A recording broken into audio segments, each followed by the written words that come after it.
So question number 5 is PQRS is a parallelogram. QM is the height from Q to SR. QM जो height है वो Q से SR पे draw की गई है, and QN is the height from Q to PS. If SR is given 12 centimeter, SR is given, and QM is also given 7.6, then the area of parallelogram. Ma'am, can I tell the area? Yes. Ma'am, the area will be 91.2 centimeters square. How you got the answer? Area of the Ma'am, we will multiply base and height. Ma'am, we will multiply height. अब इस yes. Figure में ये parallelogram है, जिस case में मुझे base भी पता है. व्हेन बेस इज SR, तो SR के ऊपर जो हाइट है डेट इज QM, और मुझे दोनों पता है. 12 मल्टीप्लाई 7.6, so 12 6 are, इसे मल्टीप्लाई कर लो, you will got the answer. 6 2 are 12, 7 91.2 centimeter square is the area. अब सेकेंड पार्ट में पूछा है QN, find the value of QN if PS is given. देखो PQRS पैरेललोग्राम ही है, ठीक है. Area of parallelogram PQRS that is base into height. अब अगर मैं बेस ये वाला ले लेती हूँ PS, तो इस पे जो हाइट है हमारी दैट इज QN. अगर बेस PS है तो उस पे हाइट है QN. अब मैंने पैरेललोग्राम का एरिया फर्स्ट पार्ट में ही फाइंड किया है. आई कैन राइट 12 इंटू 7.6 भी लिख सकती हूँ या 91.2. मैंने 12 इंटू क्यों लिखा, ताकि कैंसिल करना इजी हो जाए. अब PS मुझे गिवन है 8 और QN की वैल्यू फाइंड करनी है. तो we can easily find the value of QN. 12 into 7.6, decimal हटाते हैं, अपॉन में 10 और 8 आके डिवाइड होगा. 4 2s are 8, 4 3s are 12, 2 3s are 6, 2 8s are 16, 8 3s are 24, 2 3 3s are 9 plus 2 11.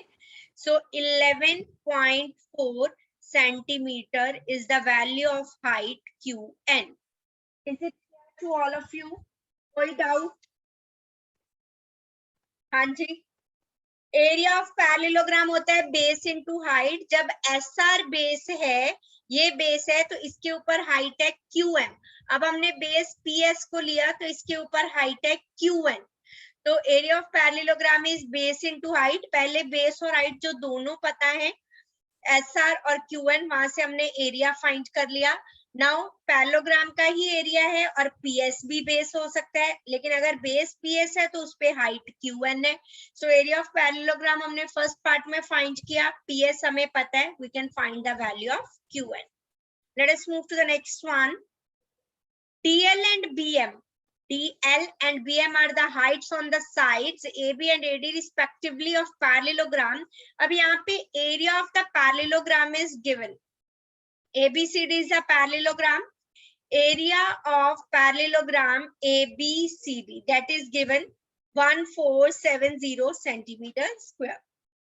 Then AB is given 35 centimeter. AD side is given 49 centimeter. Find the length BM and DL. ये दोनों ही find करनी है. Now we know area of the parallelogram is base into height. अब अगर मैं base लेती हूँ, ma'am, we will divide the area of parallelogram and ma'am, we will divide the area of the parallelogram and base. अगर base से AB है तो height क्या होगी? फिर 8. What will be the height if the base is AB? DL will be the height. And AB हमें पता है, तो DL की value we can find 1470. AB is 35. 5 7s are 35. 5 2s are 10, 47. 5 9s are 45. 5 4s are 20. 7 4s are 28. 7 2s are 40. So 42 centimeter आ गया DL. अब next हमें BM find करना है. अब अगर हम बेस BM फाइंड करना है तो बेस विल बी AD, तो BM हाइट होगी. Area is given 1470 centimetre square. मुझे वैल्यू फाइंड करनी है BM की. AD is given. आपको ये पूरे स्टेप्स ये वाले दो दोबारा से लिखने हैं बी पार्ट के लिए भी, ठीक है, उसके बाद ये लिखना है। So 1470 AD is 49. 7 sevens are 49. 7 twos are 14. 7 ones are 7. 7 threes are 21. तो BM हमारे पास आ गया 30 सेंटीमीटर। क्लियर? किसी को कोई डाउट है इसमें? Simply apply the formula for area of the parallelogram. Next one, ABC is right angled at A. A पे right angle है. AD is perpendicular. AD is perpendicular to BC. If AB is 5, BC is 13, AC is 12. Find the area of triangle ABC. What is the formula for area of triangle ABC? Area of triangle is half base into height. Right? अब हमें कहा है कि angle A is the right angle triangle. अगर ये right angle triangle है तो AC हो गया परपेंडिकुलर और AB हो गई height. AC is base, AB, height is AC. So AB is given 5, AC is given 12. So 2 6 are 12, 5 6 are 30 centimeter square. हमें also find the length AD. अब area of triangle ABC, अगर base मेरे पास BC है, अगर base BC है तो height होगी AD, right? अब मुझे एरिया ऑफ ट्रायंगल मैंने फर्स्ट स्टेप में ऑलरेडी फाइंड कर लिया, 30 इज इक्वल्स टू 1/2. मुझे क्या फाइंड करना है? AD. क्या मुझे BC पता है? यस, 13. तो I want to find AD. AD फाइंड करने के लिए 2 उधर जाके होगा मल्टीप्लाई और 13 होगा divide. So AD is equals to 60/13 centimetre. You can change it into decimals also. ठीक है, क्लियर है? पहले एरिया ऑफ ट्रायंगल फाइंड किया क्योंकि ए पे राइट एंगल था तो ये हमारे पास हो गया परपेंडिकुलर और ए बी हो गया बेस. दोनों की वैल्यू हमें पता है, हमने एरिया फाइंड कर लिया. अब हमें एरिया पता है, अगर बीसी बेस हो जाता है तो हाइट उस केस में एडी होगी, पता है. So we can find the value of AD.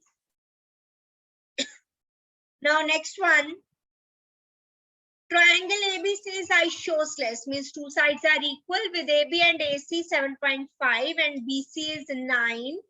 Okay, height AD from A to BC. AD is the height. Sorry, on side BC is 6 centimeter. AD की हमें value given है 6 है. Find the area of triangle ABC. पहले base कौन सा लें?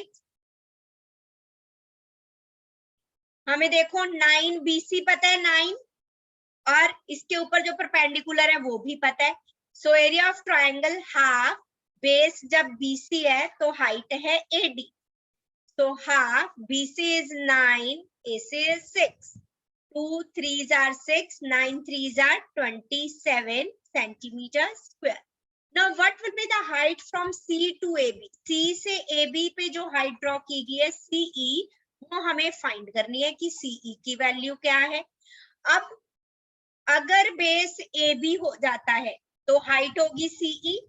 Area of triangle ABC half. Now base is AB, then height is CE. Area of triangle अभी हमने फाइंड किया 27. 1/2. AB is 7.5. We can write it as 75/10 into CE. Now you can find the value of CE. 2 और 10 ऊपर होंगे multiply. 27 into 2 into 10 upon में 75. 5 2s are 10.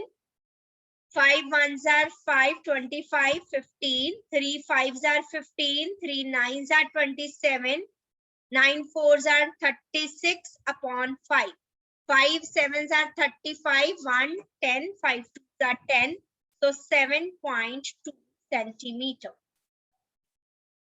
Clear सभी को? किसी को कोई डाउट 11.2 में? No ma'am. Viraj, is it clear to you? Write in the chat box, Viraj, quickly.